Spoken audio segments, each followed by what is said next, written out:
بسم الله والحمد لله والصلاة والسلام على أشرف المرسلين وعلى آله وصحبه أجمعين برضا الله ما بعد.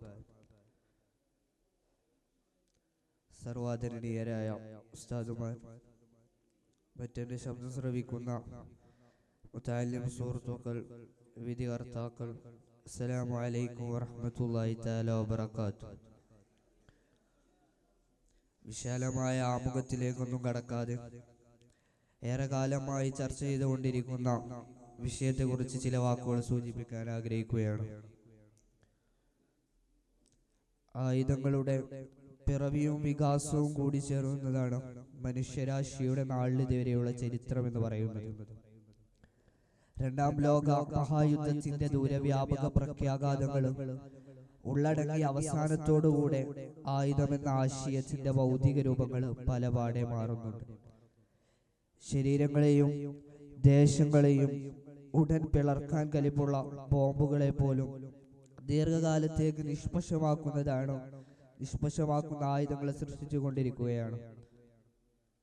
അത്തരത്തിൽ മനുഷ്യരാശിയുടെ ചരിത്രത്തിൽ ഏറ്റവും വിനാശകാരിയായ ഒരു ജനസമൂഹത്തിൽ നടന്ന അതിനീച കുറ്റകൃത്യം എന്ന് വിശേഷിപ്പിക്കാവുന്ന ഒരു ആയുധമുണ്ട്. അതിന് പറയുന്ന പേരാണ് ഇസ്ലാമോഫോബിയ എന്നുള്ളത്. എല്ലാ ആയുധം എന്നപോലെ സാമ്പത്തിക അധിനിവേശത്തിന്റെ, സാമ്രാജ്യത്തിന്റെ തുടങ്ങി നിരവധി ഘടനകളാൽ നിർമ്മിതമാണ് ഇസ്ലാമോഫോബിയ എന്നുള്ളത്. ആധുനിക ലോകത്തിന്റെ ഗൂഢാലോചനയായി ഇസ്ലാമിനെ അവതരിപ്പിക്കുക എന്ന തരത്തിലോ ഈ ആയുധത്തിന്റെ അത്യന്താധിക ലക്ഷ്യം എന്നുള്ളത് മുസ്ലിം ജനസാമാന്യത്തിന്റെ മതജീവിതത്തെ അത് മതബാഹ്യമായ പരിസരത്ത് വെച്ച് ഇയകേറിയും നിജമാക്കിയും ചിത്രീകരിക്കുകയാണ്. അണുബോംബിനെ പോൽ ഉടൻ ദിശമാകുന്നതല്ല, അതുകൊണ്ടുണ്ടാകുന്ന ദുരന്തം എന്ന് പറയുന്നത് തലമുറകളെ പോലും വേറിട്ടതാക്കുന്നുണ്ട്. പ്രശസ്ത ചിന്തകൻ ജോൺ ഏഞ്ചലിന്റെ വാക്കുകളാണ് ഓർമ്മയിലേക്ക് വരുന്നത്. മുസ്ലിമീങ്ങളെ മാത്രം ഭീഷണിയായി കാണാൻ ശ്രമിക്കുന്നു എന്ന തരത്തിലോ ഒരു ജനസമൂഹത്തിന്റെ അതിജീവനത്തിനും പൊതുജനധാരണക്കും വലിയ ദോഷമാണ് എന്നുള്ളതാണ്. റിബറലുകളെന്ന് നാം പലപ്പോഴും വിശേഷിപ്പിക്കുന്ന, റാഡിക്കലുകളെന്ന് നാം കൊണ്ടാടുന്ന മനുഷ്യര് പോലും ഈ ആയുധത്തിന്റെ വാഹകരാകുന്നു. ഇസ്ലാം സങ്കുചിതമായ ആശയവരികളെ കൊണ്ടും അക്രമകരമായ പ്രയോഗത്തിന്റെയും കൂടാരമാണ് എന്ന തീർപ്പിലേക്ക് മനുഷ്യനെ വലിച്ചിയച്ചു കൊണ്ടുപോകാൻ ത്രാണ്ടിയുള്ള ഒരു ആശയമായി മാറിയിട്ടുണ്ട്. വെറുപ്പാണ് അതിന്റെ മൂർച്ചയേറിയ ഫലങ്ങളിലൊന്നും, അപരവൽക്കരണമാണ് അതിന്റെ അക്രമകരമായ പദ്ധതി എന്നുള്ളത്.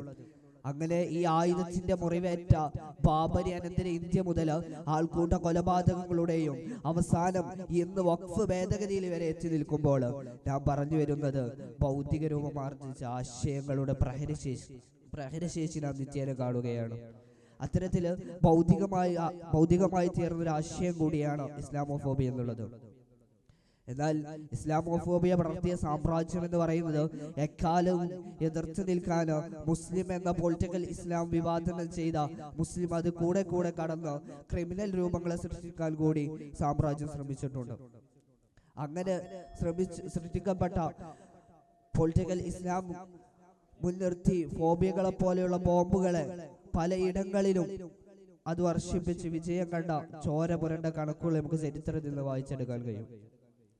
അത്തരത്തിൽ ഉത്തരേന്ത്യയിലെ സംഘപരിവാറിന്റെ ആസൂത്രണമായ പടർത്തലായിരുന്നു എന്നതാണ് വാസ്തവം. എന്നാൽ വിശിഷ്ട കേരളത്തിലേക്ക് ഈ ആയുധത്തിന്റെ വേരോട്ടം ലഭിക്കാതെ പോയത് ബഹുസ്വര ജനാധിപത്യത്തിന്റെ അതിശക്തമായ സാന്നിധ്യമായിരുന്നു. അതുകൊണ്ട് ഫോബിയകളെ പോലുള്ള ബോംബുകളെ തുടച്ചു മാറ്റി ബഹുസ്വരതയെ കാത്തു സൂക്ഷിക്കൽ അനിവാര്യമാണ് എന്ന് ഓർമ്മപ്പെടുത്തലോടുകൂടെ എന്റെ വാക്കുകൾക്ക് വിടാം. അസ്സലാമു അലൈക്കും വറഹ്മത്തുള്ളാഹി തആല വബറകാതുഹു.